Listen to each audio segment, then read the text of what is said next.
welcome back to Uncle Milo Explains. I'm Uncle Milo, and this is Uncle Milo Explains number 14, Leave No Trace Trailblazing.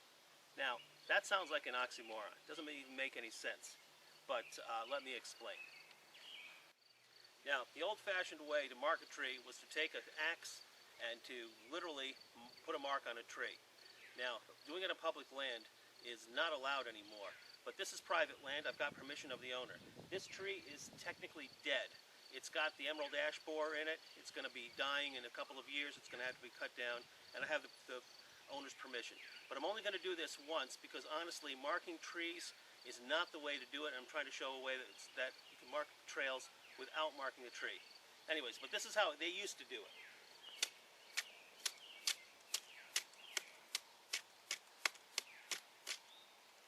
There's also another method that was used, and that started in the 20th century, and of course people can use it these days, and that's to use spray paint.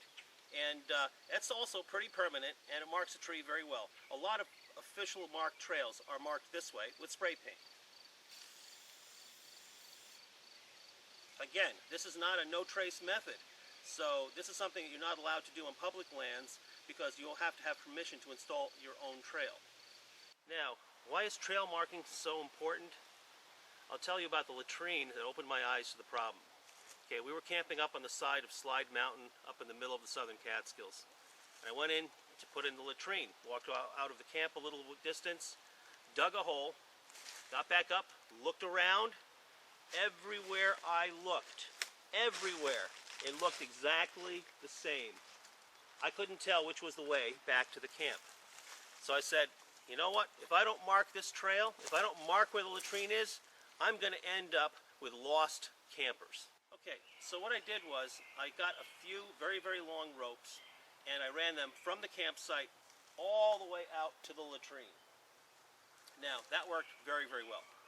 Okay, so I got time to go. I had to take the ropes back out because I could not leave the ropes in the state forest.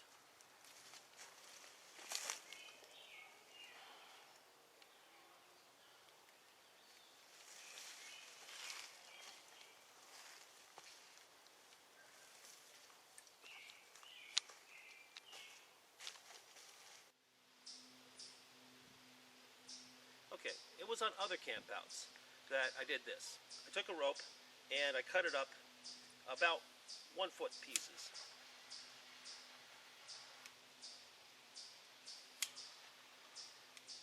And I took these pieces and I tied them to branches and tree trunks, and I basically marked a trail.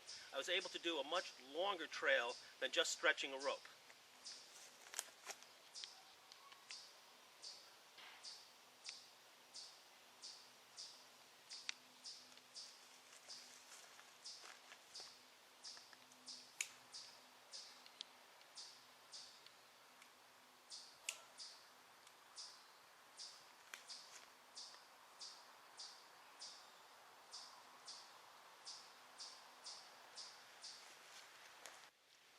So the next thing I tried is actually made for marking, and this is Surveyors tape. This is classic Surveyors tape.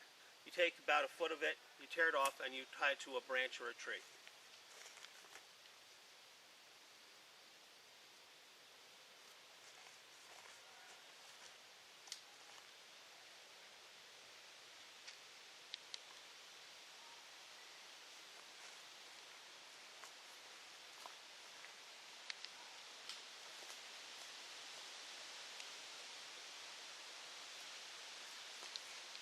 So, this is cheap and compact and lightweight. I've even used it to mark off areas between trees like rope. Now, when it's time to leave, I have to go from tree to tree, and then I have to remove it and put everything back into my pocket or into a bag, and then I have to throw it away. So, it all gets thrown away, it doesn't get reused.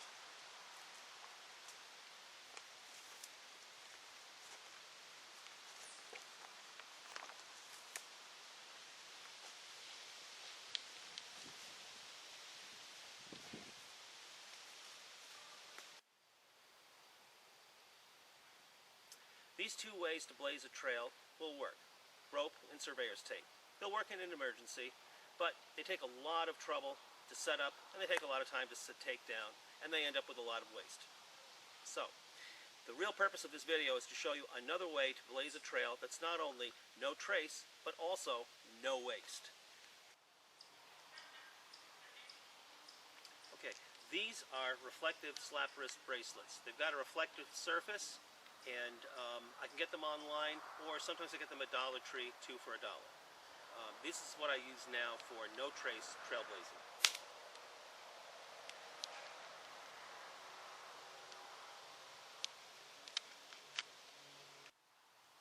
I keep about a dozen for marking a short trail. Now, I've marked a trail from my campsite to a latrine. I've marked a trail from my campsite out to the trail where I come in and out. I've even used it to mark from my campsite down to a place where I got water. It worked well in every case. Of course, with a longer trail, you're going to need more, so that's not actually a problem because they slip into each other, they nest very nicely, they're pretty lightweight, and they really fit easily into a backpack. Now, this is my backpack where I keep my dozen, and here they are. This is how they go onto a tree. Quick as a wink, no tying. Little trees, medium-sized trees.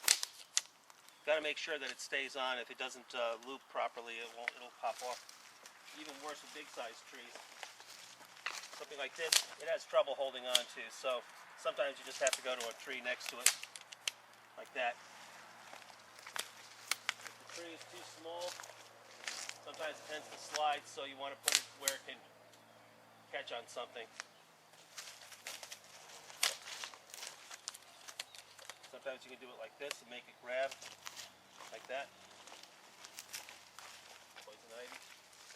Only other thing you have to worry about, though, is you've got to be able to see it both ways. You put it like this, you've got to be able to see it coming back. You don't want to get lost because you can't see the trail behind you. Fortunately, these things go around trees pretty easily, and it's pretty easy for them to completely cover, and you can see them. But you always have to check behind you to make sure that you can see your way back. Sometimes this is very useful. If you have a trail and you have branches that get in the way, you can actually use this to gather the branches up and hold them up out of the way. It's kind of a double feature for this. Very useful to be able to do that. So, I've laid out a trail, and you're going to see what it looks like during the daytime.